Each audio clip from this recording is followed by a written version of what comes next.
आज हमारी press conference का उद्देश्य यही था कि हम लोग भी चाहते थे कि जैसे ही भाषा आंदोलन समाप्त हो हम लोग अपनी पढ़ाई लिखाई जो भी कार्य हो उस पर हम लोग चले जाएंगे वापस। लेकिन राज्य की जनता ने जो उम्मीद देखा है, जो शोषित वंचित जनता ने जिन आंखों से हमारी ओर दृष्टि डाला है, इसीलिए हमें आज आभास हो रहा है कि हमें एक छोटा सा संगठन की आवश्यकता पड़ेगी और जिसे भविष्य में धीरे धीरे शक्तिशाली स्वरूप देते हुए राज्य की जनता के लिए हमें लड़ना है। क्योंकि अब जीवन का मकसद ही रहा आंदोलन करना, लोगों के हित में आवाज उठाना और उनके लिए लड़ना। तो इसीलिए हम लोग सांगठनिक ढांचा देने की तैयारी कर रहे हैं और पुनः तमाम सोशल मीडिया, डिजिटल मीडिया और विशेषकर आप तमाम मीडिया बंधुओं का लोकतंत्र के चौथे स्तंभ का तहे दिल से, हृदय तल से आभार, अभिनंदन। आपके माध्यम से इस आंदोलन को हम लोग घर घर पहुंचा पाए हैं, एक आम व्यक्ति को जागरूक कर पाए हैं, एक आम व्यक्ति सवाल जवाब करने सीखा है, एक आम व्यक्ति कानून नियम जानने का प्रयास कर रहा है, उसके प्रति दिलचस्पी ले रहा है। तो इसलिए आप सभी का बहुत बहुत आभार करते हैं, धन्यवाद देते हैं। एसटी को कुर्मी में शामिल करने के विवाद चल रहा है, इसका कैसे देखते हैं? हाँ देखिए, सबसे पहला बात तो 1932 जो कि 90 साल पुराना मामला है और 1932 को हम स्टडी कर पाए, इसीलिए हम इस पर बहुत तर्क से अपनी बात को रखें। लेकिन जहाँ तक कुर्मी का प्रश्न है, मुझे लगता है इस भूभाग की बहुत प्राचीन समुदाय है, उनके बारे में मैंने उतना अध्ययन नहीं किया है। मैं अध्ययन कर रहा हूँ, जिस दिन मेरा अध्ययन पूरा हो जाएगा निश्चय ही आपके उन सवालों का मैं विस्तार पूर्वक और तर्क के साथ उत्तर दूंगा। लेकिन हाँ, आपके 2-4 सवाल जो सोशल मीडिया में काफ़ी घूमे, जिनमें 2-4 लोगों ने काफ़ी ऐसे बयान दिए, जिसमें एक बयान वायरल हुआ था अफीम की खेती। तो हमको जहाँ तक मानना है, मैं भी एक कुर्मी का परिवार का बेटा हूँ, आप किसी भी कुर्मी का बेटा या बेटी से पूछिए, मुझे लगता है अफीम दिखता कैसा है, अफीम का रंग क्या होता है, अफीम होता क्या, उसको जानकारी नहीं। हाँ, उसको जानकारी है धान के बारे में, उसको जानकारी है खरिहान के बारे में, उसको मतलब कि बहियाड़ का मतलब क्या होता है, कनारी का मतलब क्या होता है, बायद का क्या मतलब होता है, और फसलों का नाम जानता है, वो खेती के तरीकों को जानता है। इसका मतलब हम यही कहना चाहेंगे कि अफीम से हमारा संबंध नहीं, हमारा संबंध धान से है। अब वो इतिहासकार डिसाइड करें कि इस क्षेत्र में पहले अफीम आया था कि धान। अगर अफीम आया था तो जो लोग अफीम की खेती करते हैं हम स्वीकार करेंगे वे लोग पहले आए हैं, लेकिन अगर धान यहाँ पहले आया है तो फिर आपको मानना होगा कि धान का संबंध कुर्मी से। हमारे सभी पर्व त्योहार धान से संबंध रखते हैं। उतना ही नहीं, और एक विद्वान का बयान था कि हम लोग को अंग्रेज लेकर आए हैं। पहले मैं उनका सम्मान करते हुए उनके बात का कटाक्ष करना चाहूंगा और अपने तर्क से उन पर करना चाहूंगा। अंग्रेज इस माटी में तब विकसित हुए 1757 प्लासी का युद्ध और 1764 बक्सर का युद्ध। इन्हीं दो युद्धों के माध्यम से बंगाल और बिहार में अंग्रेजों ने अपने आप को स्थापित किया। लेकिन आप उनको जानकारी देना चाहेंगे, आप कभी भी समय मिले तो सोना पहाड़ी चले जाइएगा, जहां हमारा एक पूजा स्थल है, उसकी स्थापना 1600 में हुई है। तो अगर अंग्रेज हमें लेकर आए थे तो हमारा जो भी 1700 के बाद का इतिहास होना चाहिए था, हमारा इतिहास 1600 का। हम तो पीछे नहीं जा रहे हैं, हम बस उनके तर्क को खारिज करते हुए देना चाहेंगे कि 1600 में सोना पहाड़ी का स्थापना हुआ है। 1600 में ईस्ट इंडिया कंपनी की स्थापना, ठीक है, हुई है ईस्ट इंडिया 1608 के आसपास। लेकिन बंगाल और बिहार के क्षेत्रों में अंग्रेजों का प्रभुत्व बैटल ऑफ प्लासी और बैटल ऑफ बक्सर के बाद आया था। बाकी अंग्रेज तो आए थे 1600 के टाइम, लेकिन प्रभुत्व उनका बलशाली नहीं हो पाए थे। वे बलशाली क्षेत्र में थे बैटल ऑफ प्लासी और बैटल ऑफ बक्सर के बाद, जो कि 1757 और 1764 का मामला है। लेकिन हमारा वहां सोना पहाड़ी का स्थापना 1600 पीरियड में हुआ है। यही नहीं, हम अगर अपने इतिहास को खंगालेंगे तो बहुत पीछे जाएंगे। हमने स्पष्ट कहा हमारा संबंध धान से है, तो इसीलिए इतिहासकार पता करें कि धान का खेती इस छोटा नागपुर के पठार में कब से हुआ है। धान अगर नया है तो हम भी नए हैं, अगर धान पुराना है तो हम भी प्राचीन है। लेकिन आदिवासी संगठनों के द्वारा जो विरोध हो रहा है उस पर क्या कहेंगे? देखिए, हम तो सभी, सबसे पहला बात, हम सभी का भावना करते हैं, हम सम्मान करते हैं और हम उनसे यही कहना चाहेंगे, कोई भी लड़ाई जो होती है वो संवैधानिक होती है। आज जो कुर्मी समुदाय लड़ाई लड़ रहा है वो संवैधानिक लड़ाई लड़ रहा है। वो देना ना देना, उनको जस्टिफाई करना, ये भारत की जो विधायिका है उसका काम है, संविधान का काम है। अभी पटेल आंदोलन हुआ था, कहीं गुर्जर आंदोलन हुआ था, कहीं जाट आंदोलन हुआ था, तो किसी समुदाय ने उनको डिस्टर्बेंस नहीं किया था। ये गवर्नमेंट का काम है, वो उन्हें चिन्हित करेगी, वो उनके भावनाओं को समझेगी। तो लड़ाई, भारत एक संवैधानिक देश है, यहाँ हर व्यक्ति को अपने संवैधानिक दायरे में रहते हुए आंदोलन का अधिकार है। ईडब्ल्यूएस का मामला लीजिए, कहिए किसी ने, आम व्यक्ति ने विरोध किया? नहीं किया, क्योंकि लगा कि जो लोग जनरल कैटेगरी में आते हैं उनकी भी स्थिति अब सामान्य नहीं रही, तो ईडब्ल्यूएस सरकार लेकर आई, समर्थन मिला, आज ईडब्ल्यूएस चल रहा है। तो ये संवैधानिक मामला है। तो ठीक उसी प्रकार ये जो मांग है संवैधानिक मामला है। अब वहां क्या करना है नहीं करना है वो भारत के संविधान को देखना होगा और भारत की जो विधायिका है, जो व्यवस्था है, डिपार्टमेंट है, उनका काम है। बाकी लोग अपने स्तर से मांगों को रखने के लिए हर कोई स्वतंत्र है। हमने कभी किसी की भावना को ठेस ना पहुंचाया है, ना हम पहुंचाएंगे। लेकिन लोगों को भी समझना होगा कि अगर कोई मांग रहा है तो उसके पीछे कारण होगा, तभी वे मांग रहे हैं। 1932 को लेकर विवाद जारी रहेगा, जयराम क्या आगे भी संघर्ष करेंगे और छोड़ देंगे? नहीं, 1932 पर ही हम लोग है, क्योंकि मैंने स्पष्ट कहा कि जो आपने जैसा मन बात कही, तो मैं वो बहुत प्राचीन इतिहास है हमारा, उस इतिहास को मैंने पढ़ा नहीं है, तो इसलिए मैंने 1932 को ही अभी हम लोग महत्व देंगे और 1932 की ही लड़ाई हम लोग लड़ रहे हैं। क्योंकि अभी फिलहाल राज्यवासी बहुत उम्मीद के साथ देख रहे हैं, तो हमारी लड़ाई 1932 की है। तो फिलहाल हम लोग इसी लड़ाई को मजबूत कर रहे हैं। बाकी समाज में हमारे हमसे बढ़कर बड़े लोग हैं नेतृत्व करने वाले, निश्चय ही अपने समाज के हित में वो कार्य कर रहे हैं, लेकिन समाज का बेटा होने के नाते हम उन प्रश्नों का उत्तर दे सकते हैं जो हमारे नकारात्मक है। अब तो अगर उतना भी बात करें तो धर्मों की बात करें तो विभिन्न विभिन्न धर्मों की मानव जाति के इतिहास को लेकर भिन्न भिन्न मानता है। चलिए हम लोग धर्मों की बात नहीं करते हैं, हम लोग आदि मानव मानव का उस सभ्यता की बात करते हैं, लॉजिकली बात करते हैं कि आदि मानव पाषाण काल, पूर्व पाषाण, मध्य पाषाण जो 3 भाग में था, फिर नए काल आए, कांस्य युग आया, कभी हड़प्पा आया, लेकिन आदि मानव ने मैक्सिमम उन्हीं जगहों पर वास किया था जहां जल का स्रोत था। तो आप थोड़ा सा लॉजिक लीजिए, ज्यादा नहीं, दामोदर नदी के इतिहास को खंगालिए। दामोदर नदी जहां से उद्गम हुआ है, जहां से बंगाल की खाड़ी में मिली है, उसमें आप जाके दोनों तरफ गांवों का सर्वे कीजिए। वो जो गांव मिलेंगे जिसमें मैक्सिमम, सब नहीं मैं कह रहा हूं, मैक्सिमम गांव कुर्मी समुदाय के मिलेंगे। यानी वो नदी साफ कह रही है कि नदी के किनारे जो लोग बसे हैं वो प्राचीन लोग होते हैं। तो इसलिए जो लोग सवाल खड़ा कर रहे हैं उन्हें चाहिए कि तर्क और तथ्य के साथ खड़ा करें। बाकी किसी की हम लोग भावना पे ठेस ना पहुंचा रहे, ना किसी अधिकार को। ये लड़ाई संवैधानिक है और संविधान, भारत का संविधान है, वो तय करेगा, भारत की विधायिका तय करेगी। बाकी हम लोग जो है 1932 की लड़ाई को लेकर, झारखंड के हित को लेकर लड़ रहे हैं और आगे भी इस लड़ाई को हम लोग जारी रखेंगे।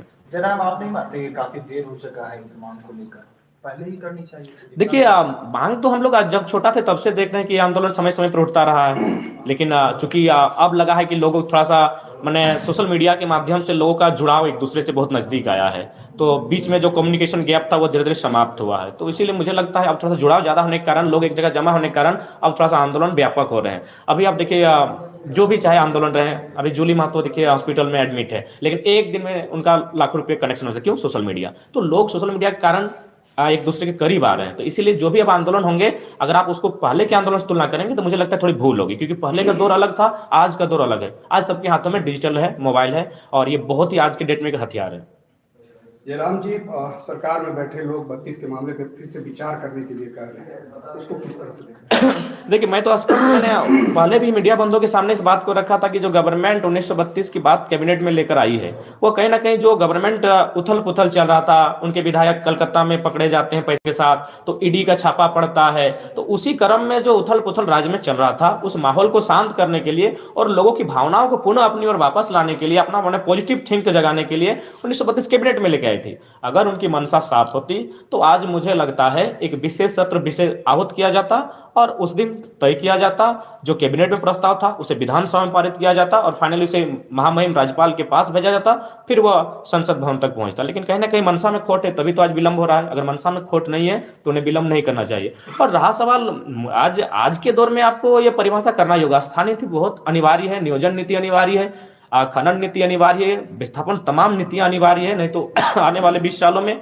आप भी रहेंगे, हम भी रहेंगे, लेकिन झारखंड धुआं धुआं हो जाएगा। इसलिए आज झारखंड के पर्यावरण को, जल जमीन की अवधारणा को बचाने की आवश्यकता है। आप देख सकते हैं, उस दिन पेपर पढ़ रहे थे कि स्वर्णरेखा नदी का पानी टाटा को जाता है। अरे भाई, कंपनी का नहीं है, झारखंड यहाँ के मूलवासी आदिवासियों का, जल जमीन जंगल पर उनका अधिकार होना चाहिए। आपका पंचायत डैम का पानी बीएसएल को जाता है, तो यहाँ के जलों को भी खरीदा जा रहा है, जलों पर कंपनी को प्रतिबंध लग रहा है। तो इससे आभास कीजिए भविष्य क्या होगा, इससे आभास करना होगा, झारखंड के जनमानस को आभास करना होगा। इस समय आपस में लड़ने का नहीं, चिंतन और मंथन करने का समय है कि भाई क्या होने वाला है। यहाँ के जलों पर कंपनियों का प्रतिबंध है, आने वाला दिन जंगलों पर प्रतिबंध होगा, लग ही रहा है, जंगल प्रतिबंध लग रहे हैं, तो हमारे लोग कहाँ जाएंगे। तो इसलिए आज मुझे लगता है आज हम लोग उसी संकट को देख पा रहे हैं, इसीलिए संगठन की ओर बढ़ रहे हैं और हम लोग नए मुद्दों के साथ लड़ेंगे। जो भी मुद्दे होंगे जिनमें हमें लगता है कि झारखंड के लोग ठगे जा रहे हैं, छले जा रहे हैं, उन मुद्दों में हम लोग साथ लड़ेंगे। किस तरह का संगठन होगा, सामाजिक या राजनीतिक? नहीं, ये फिलहाल सामाजिक संगठन ही होगा,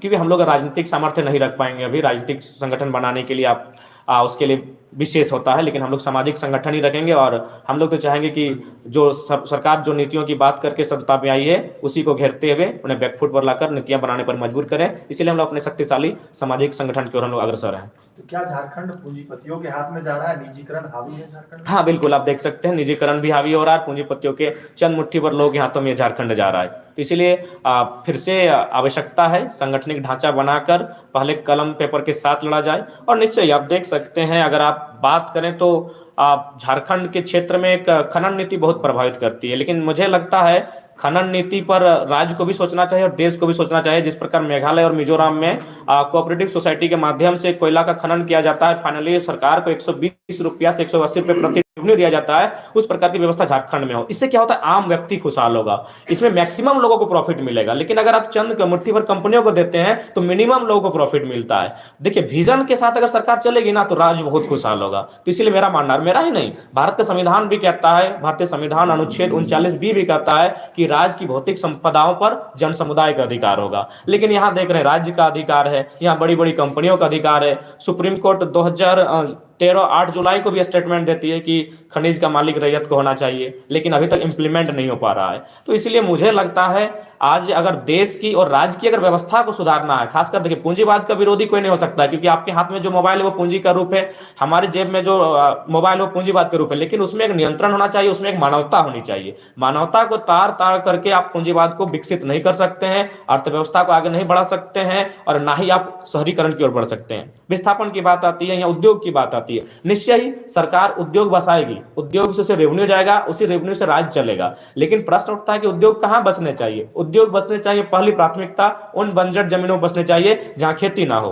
तो इसलिए पहला बात, उद्योग उन क्षेत्रों में बसाया जाए जहां खेती ना हो। लेकिन यहां तो हमारी उपजाऊ बहियार खेतों को उजाड़ कर उद्योग व्यवस्था की जाती है। उसके बाद शर्त होना चाहिए, आप मुआवजा ठीक से दीजिए, नियोजन अनिश्चित काल, जब तक कि उस जमीन पर उद्योग रहेगा तब तक आप उस परिवार को नियोजन दें अनुकंपा के माध्यम से।